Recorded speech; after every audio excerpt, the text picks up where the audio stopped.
Welcome to Muskegon Rising, a community service project of the Muskegon Rotary Club. Our purpose is to create lasting positive change. We've been doing that here since 1916. So, let's get started. Hello and welcome to Muskegon Rising. I'm your host, Aaron Mikey, and today I'm with Walt Gakowski with the Muskegon Clippers. Welcome, Walt. Thanks, Aaron. I'm glad to be here. We're glad to have you. Appreciate it. Yeah. Love to talk baseball. Me too. My favorite topic. Your favorite topic. It's been your life for a long time. It sure has. So baseball's been played at the corner of Laketon and Peck for over 100 years. Tell our listeners about Marsh Field and the nostalgia surrounding baseball there. Yeah, well, first of all, I think it's really an important part of not only our city's history, obviously our baseball history as well. And it's 108 years old, built in 1916. And, it has, quite a history. Obviously, there were, at one point in time, you've all seen pictures of the huge grandstand and seating 5,000 people in that old ballpark. And it served as a home of three minor league teams, Muskegon Clippers, where our name is now taken from, but was once a farm club of the New York Yankees. And there was a short period of time when the White Sox had a farm club here. And then the Muskegon Reds later on was a farm club of the Detroit Tigers. And in fact, the Tigers came here in 1946 and played an exhibition game. So with that being said, there were many of the famous Tigers, such as Hank Greenberg, Charlie Gehringer, Harry Heilman, and the list goes on and on and on, who have played here. Jack Ty once managed the Muskegon Reds, which was the Tiger Farm Club. Later on, he did manage the Tigers for a short time. And of course, the Yankees had their share of heroes here as well, and Elston Howard in 1952, I believe. Frank Barnes as well, who had a nice career with the Yankees and the Cardinals. So, Satchel Paige made an appearance long ago when the Negro Leagues were barnstorming across the country. So, it's had its share of famous people. So there's a tremendous amount of history attached to it. And I think it's certainly worth preserving. Absolutely. And it's really a passion of you and your family. You have a nonprofit, the Clippers. It's a partnership with the city. Yeah, we're a 501c3. I can guarantee you there's nobody making any money. In fact, we haven't broken even during our entire existence. But in 2010, what was then called the Lakeshore Baseball Club took over Marsh Field. We requested to take it. The city owns it, of course, but we manage it and we maintain it.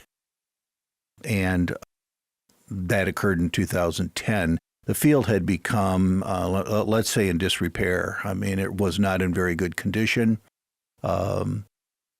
Many of the games that are played there now, such as the city tournament finals, a high school all-star game, were played at different sites. The infield service was such that it really wasn't safe.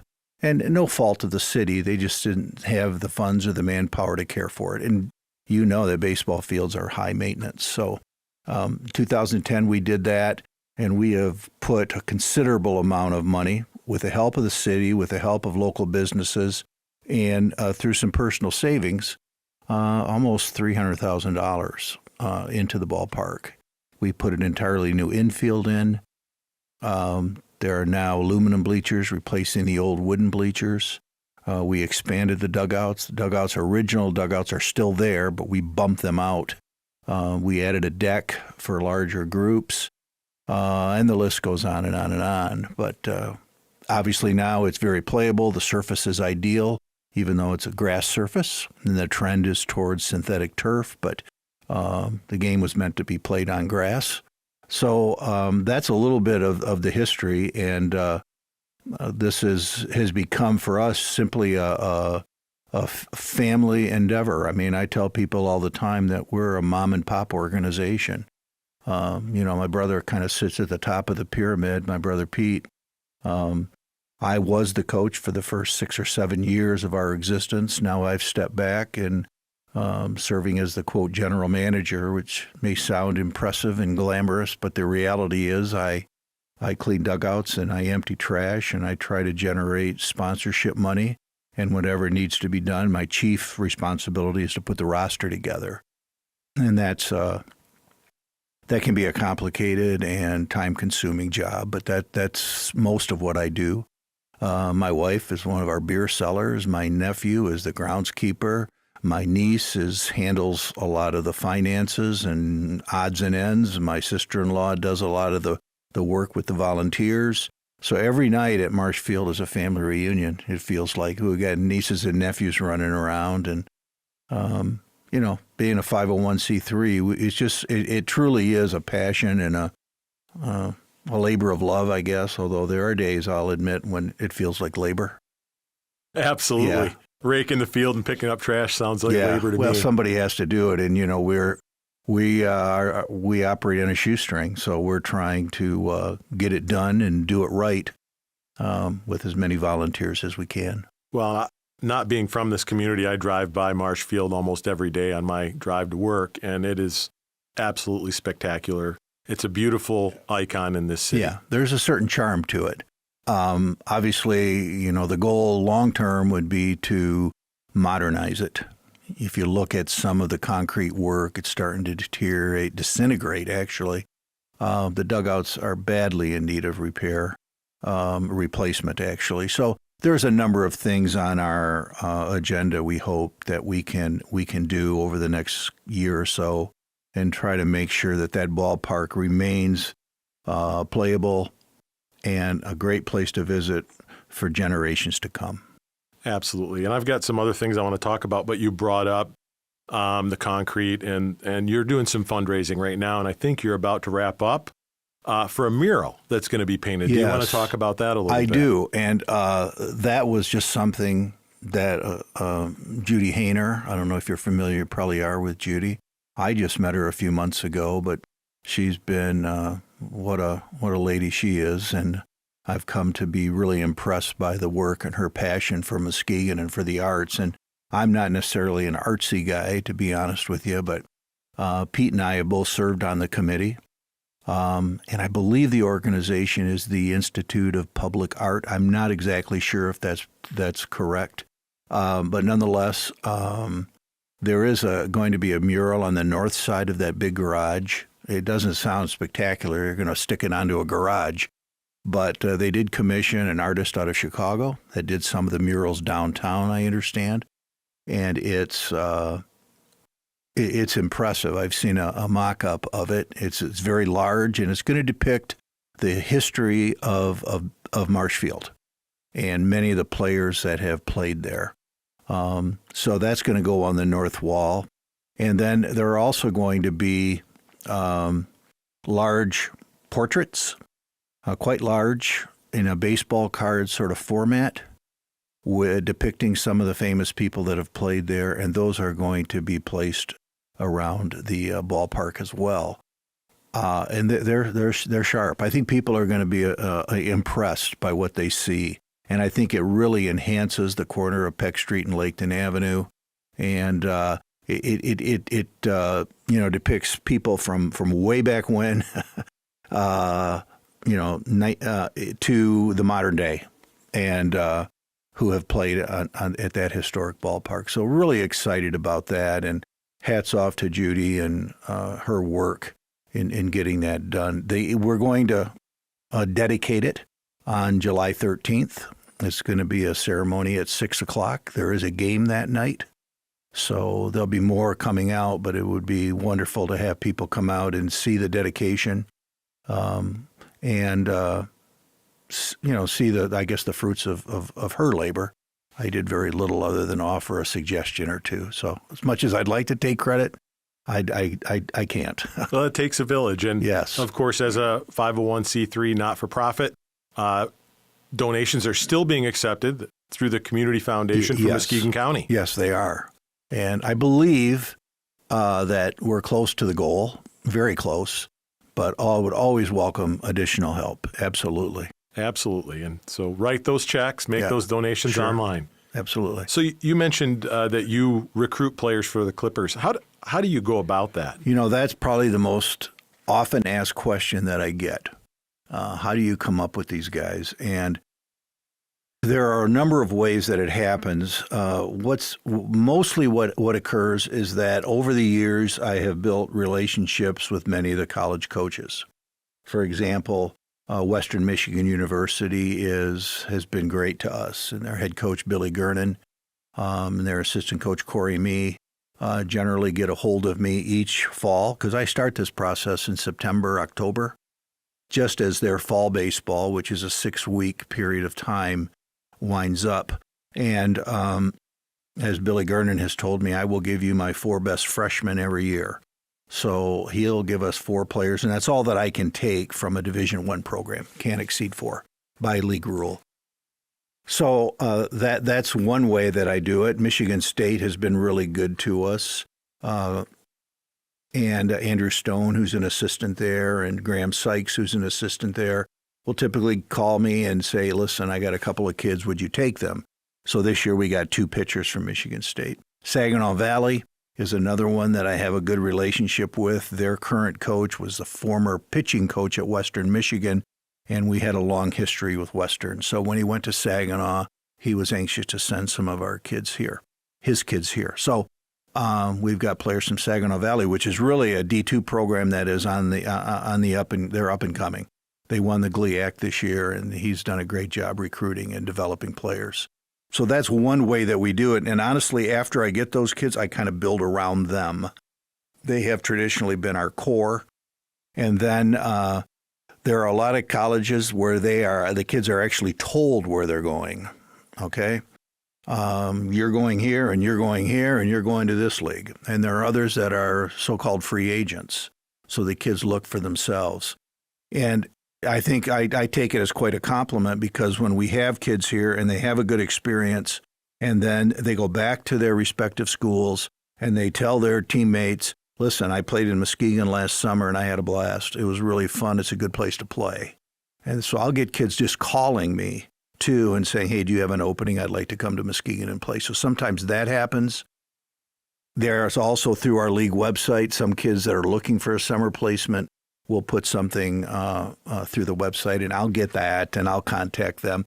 I try to vet them as best I can, make sure they're kids of high character, because we're asking in many cases host families to take them in. So we want to make sure that they're the type of athlete that we want, and so that's sort of how it's done. It just seems to work itself out. Sounds like a beautiful match. Yeah, it's a good way to put it, and especially now, because I've never had a roster that has been so in flux. I mean, we have had injury after injury. We just lost 2 catchers. In fact, I was on the phone this morning trying to scrape up a catcher for our trip to Southern Ohio tomorrow.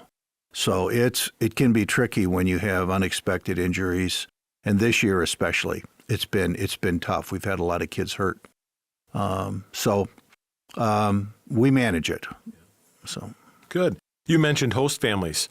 How many kids stay at different families around Muskegon County for the summer? Well, right now we've got about 31 players active on our roster.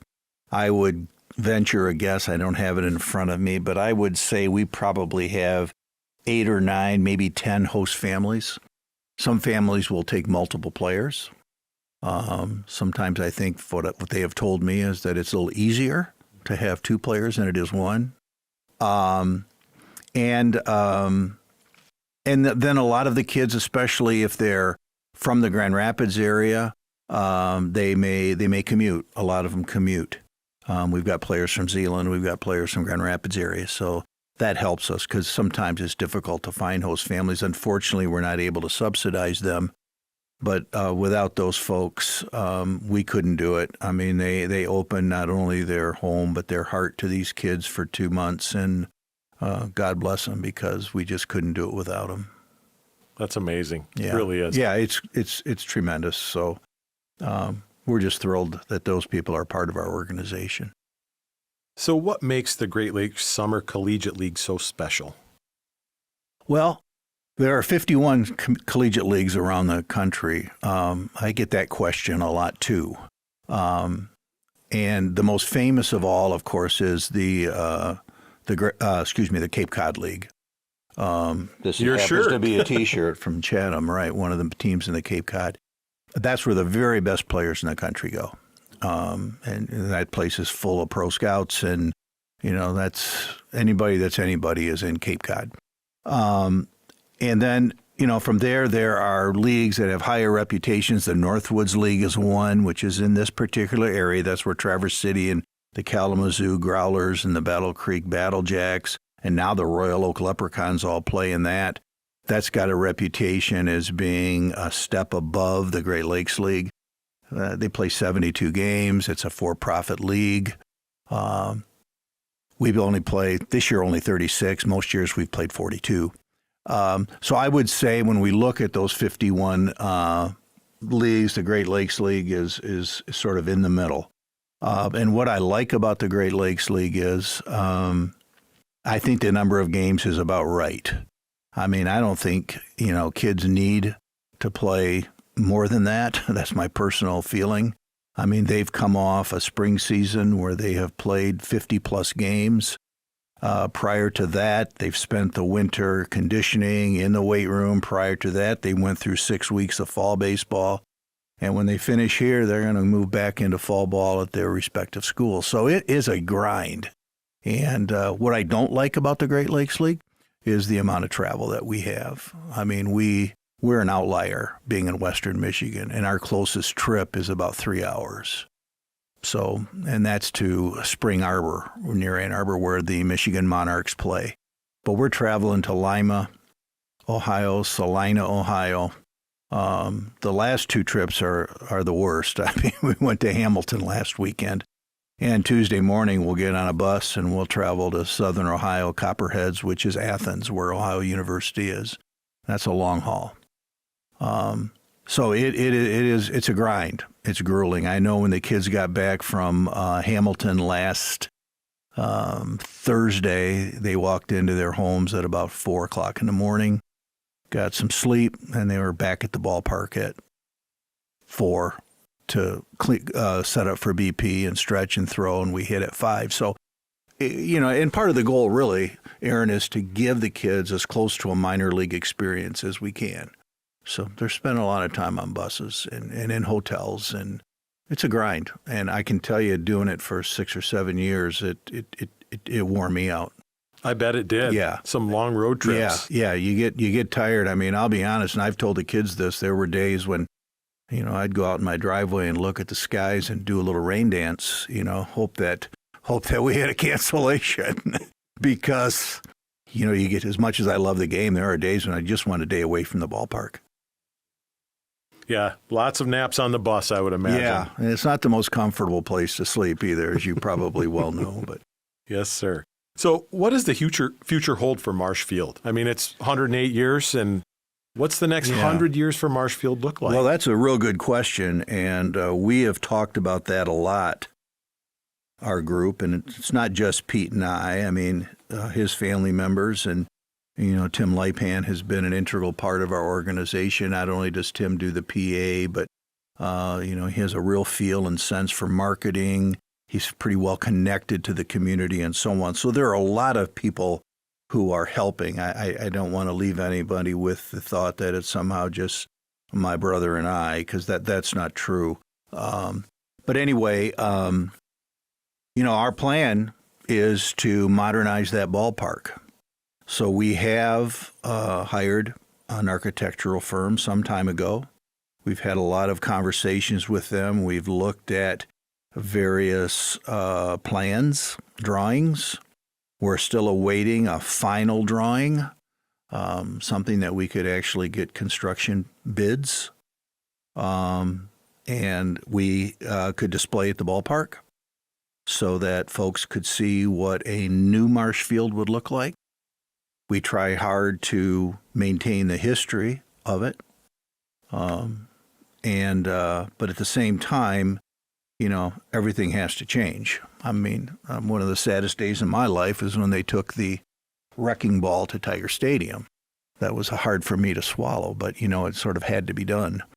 And that's the way I feel about Marsh Field. The bathrooms are simply inadequate. The press box is too small now that especially since we're live streaming games. And the concession is too small. We don't have enough seating.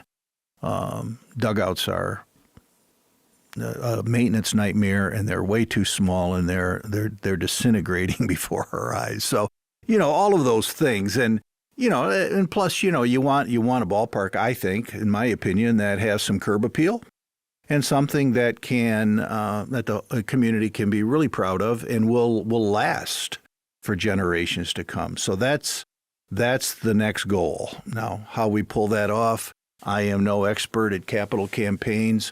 I'm a baseball guy, but we're going to take a shot at this, I think, in the fall and see if there's enough people in town, personal, corporate, whatever, that would be willing to preserve that old ballpark. That is, for me, it's the ultimate goal. That sounds amazing. I was taking notes, remember the history, but embrace and build the future. Yeah.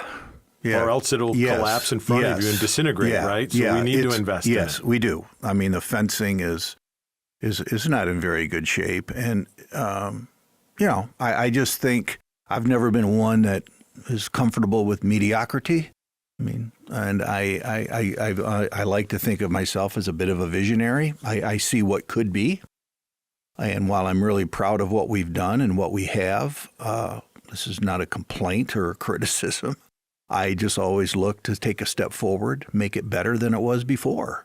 And I think that's true of whatever you do. And so that's the next step. Sounds amazing. Well, is there anything that we haven't discussed that you'd like to have our viewers know about Marsh Field or the Clippers?